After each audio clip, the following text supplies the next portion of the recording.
Salut tout le monde, les amis. C'est Mozart au micro.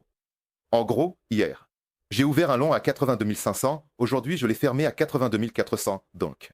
Pour faire simple, c'était à peu près à zéro. Les raisons. Les raisons et, en gros, pourquoi j'ai fait ça. Alors, regardez. C'est-à-dire qu'il y avait une probabilité que cette bougie soit rachetée au-dessus de la moyenne mobile de 200, cette moyenne mobile blanche, donc à peu près au-dessus du niveau, au moins jusqu'à 83 500. Assez au moment-là. Il était plus judicieux de garder ce long. Elle était plus élevée, parce qu'on a actuellement un GAP sur le CME à peu près autour de 87 000. Mais on a aussi un GAP pas complètement comblé sur le CME, en dessous. Donc, on ne l'a pas fermé, complètement. Voilà à quoi tout cela ressemble maintenant. Il y a un écart au-dessus, ici il est ouvert, et en dessous l'écart n'est pas encore complètement fermé, quelque part autour de 77. Sur le CME. Ou bien, si cela avait été dit avec beaucoup plus de force, ils auraient mis à jour cette loi. Et quelque part ici, ils en seraient arrivés immédiatement au déménagement annuel. Alors il serait possible de tirer aussi. J'aurais probablement fait la moyenne ici, comme avant, si le volume avait baissé plus fortement. Ensuite, nous verrions un printemps, je clôturerai à nouveau en bénéfice et tout reviendrait comme d'habitude. Mais vous le savez tous très bien. Les deux derniers longs, je les ai sortis d'ici avec un profit. Et le premier a fait un bon profit. Celui-là, je l'ai fermé à zéro.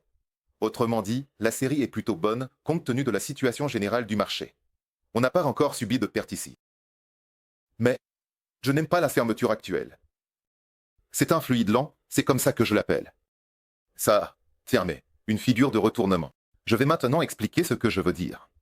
Et ça, c'est fermé en dessous de la moyenne mobile à 200. Les risques sont élevés. Les risques sont élevés. Il y a une probabilité. Accrue qu'on teste ça. La moyenne, mobile annuelle. Qu'est-ce qui se passe ici? Donc, on pourrait penser, comment peut-on se retourner à un certain fond localement conditionnel? C'est un graphique de 4 heures. Mais vous devez comprendre que, dans le trading réel, tout ne fonctionne pas aussi clairement que dans les livres. Qu'est-ce que je veux dire? Donc, on est tombé, et on a atteint le fond. C'est de là qu'est parti le retournement. Le fond était autour de 78 500. Et donc, à partir de ce point, on a dessiné un double sommet. Est-ce que le double sommet est au-dessus de ce point ou pas? Est-ce qu'on a quelque chose à retourner? Oui, il y a une hausse, donc ici jusqu'ici, une hausse locale, on peut la retourner avec ce double sommet. Bien que, à première vue, globalement, on ait l'impression qu'on est tombé ici, qu'on va se retourner, on n'est pas en haut, non. Malheureusement, les figures de retournement fonctionnent aussi pour la continuation de la tendance, s'il y a quelque chose à retourner. Donc, ici, c'est une figure fermée. Voici la ligne de coup, je ne l'aime pas, c'est la ligne de coup, ici il pourrait y avoir un faux breakout. Peut-être qu'on va monter, ici il pourrait ne pas y avoir de faux breakout.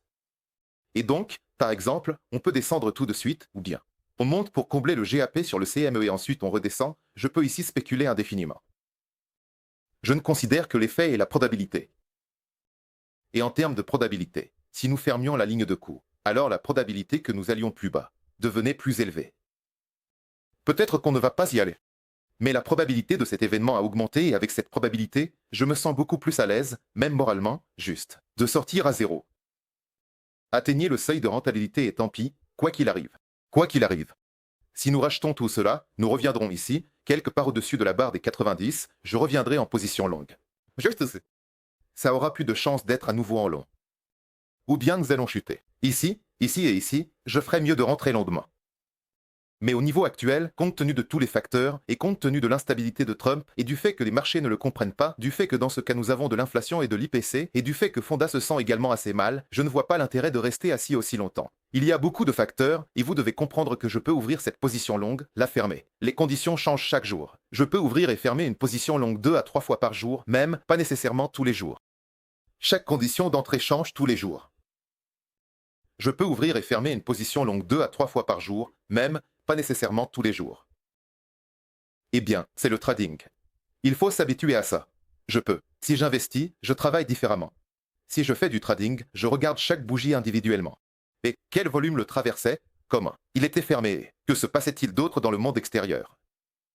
Et c'est seulement sur la base de la totalité de tous ces facteurs que je peux prendre une décision finale. Beaucoup de gens ne comprennent pas ça. C'est incompréhensible. Beaucoup se demandent comment je fais cela. Tu ne peux pas ouvrir une position sans t'agiter. Non, je ne peux pas. Ça ne marche pas comme ça. Ça ne se passe pas comme ça. Je ne peux pas, comme un idiot, mettre une entrée. un stop. Et un tick de 1 à 3. Et rester là jusqu'à la victoire, attendre ça. Un tick de 1 à 3. Donc, le trading ne fonctionne pas. Ça n'existe pas. Pour la même raison, je travaille avec du long 1-1 et je prends très rarement du 1-1. Bien plus souvent, je sors même un pour. Ça me suffit. Même comme ça, je gagne de l'argent. Vous pouvez ouvrir l'intégralité de l'historique des transactions, je ne le publie pas sans raison, et voir comment cela fonctionne. C'est-à-dire, pas besoin. Regardez l'instant présent, regardez les histoires, comment cette stratégie fonctionne. Donc, considérant que ce chiffre est fermé et qu'en dessous se trouve le déplacement annuel, je crains qu'il y ait un test de ce déménagement annuel. Lundi, ce sera la même chose. C'est la même chose. Voici la ligne jaune, on peut la retester. La ligne jaune se situe autour de 75 000 $. Maintenant. Oui, on peut la retester. C'est à peu près ce qui s'est passé chez nous l'été. 24. Voilà, on est passé, on a rebondi. Le 5 août.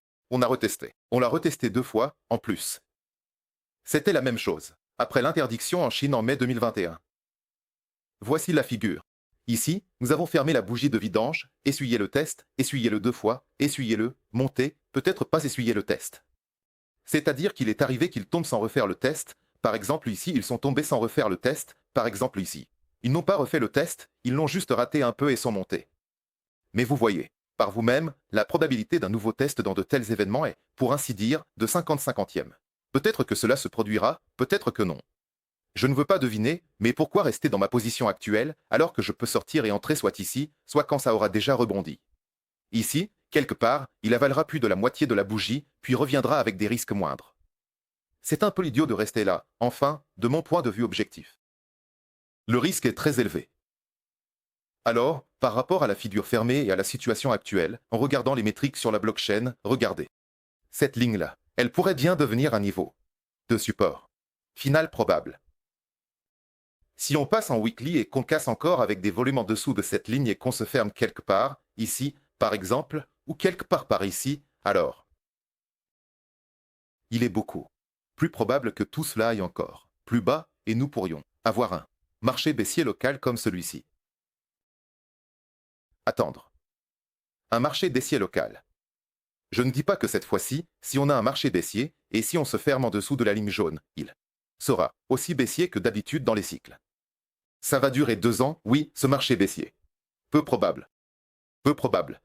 Lorsque Bitcoin et les ETF sont apparus, ils ont brisé tous les cycles. Ce cycle se déroule désormais d'une manière extrêmement atypique. Pas comme tout le monde, il est nouveau, il ne répète rien. Vous le voyez, vous-même, je pense. Ni par les fractales, ni par la structure, ni par les alt-saisons. Rien ne se répète. Je pense donc que nous pouvons nous attendre à un marché baissier local avec quelques objectifs. Au moins, tester. C'est creux. Minimum. Minimum. C'est ici qu'il faut acheter en spot. Sur un gros volume. Je prévois d'y aller si nous allons ici. Donc, si on se ferme en dessous de la moyenne mobile de 50, les lundis, qui est la moyenne annuelle, alors on peut traîner, si est longtemps et finalement arriver à 100. La zone des 60 000. C'est peu probable d'atteindre les 200. Eh bien, c'est vraiment peu probable, même dans le cadre d'un marché baissier. C'est local. Mais au cas où, je laisserai des ordres limites dans la zone des 50. Juste ici, juste ici. Ah, ça va se rapprocher d'ici là. 200. Donc, pour l'instant, il est trop tôt pour parler de cette option. Mais là, on arrive à un niveau clé qui sépare. Un marché haussier global, un marché haussier fort. Objectivement, pour l'instant, on passe à un état de faiblesse. Si on part, cette moyenne mobile, alors les objectifs s'ouvrent. 1, 2. C'est comme je ne voudrais pas, comme vous ne voudriez pas, c'est la réalité sur laquelle je m'appuie, c'est à partir de laquelle je dois prendre des décisions. Donc, je peux fermer et ouvrir 10 fois par jour. Et ça dépend aussi beaucoup de ce que dit Trump. Eh bien, Powell, entre autres. Il faut tout surveiller. Quand vous tradez, il faut surveiller tout. Et en plus de ça, on a cassé la semaine. 1, 2, 3. Une fois. On l'a cassé, malheureusement. C'est pas pour le poids de basculement ici. Maintenant. Le maximum que je peux attendre, même si ça rebondit directement à partir des niveaux actuels. Ça peut partir des niveaux actuels. Peut-être. Bien. C'est la probabilité d'un tel événement. Pas petite. Ici, quelque part par là. Voilà 87. Fermer le Holiday Gap. Et puis se rapprocher de 90. Voici quelques objectifs pour le rebond. La zone des 90. Il pourrait y avoir un rebond. Mais ici, c'est déjà une zone de vente à découvert. C'est une zone de vente à découvert locale en ce moment. Et puis il peut encore aller jusqu'à atteindre la 50e moyenne mobile. Même si on voit un rebond tout de suite. Pourquoi se fermer alors s'il peut y avoir un rebond? Eh bien, parce que la probabilité de ce rebond est la même, 50-50e. Si c'était un peu plus élevé pour moi, selon mes paramètres, je le garderais. Maintenant, elle n'est pas plus grande et je ne veux pas jouer à la roulette. Si je vois tout de suite que quelque chose ne va pas et que quelque chose ne me plaît pas tout de suite, je ne vais pas rester assis comme un idiot à attendre et à espérer un miracle. Je prends mes décisions sur le moment. Et voilà. Nous regardons. Merci à tous. C'était Mozart au micro. J'espère qu'on s'est bien compris. Bonne semaine à tous et à bientôt.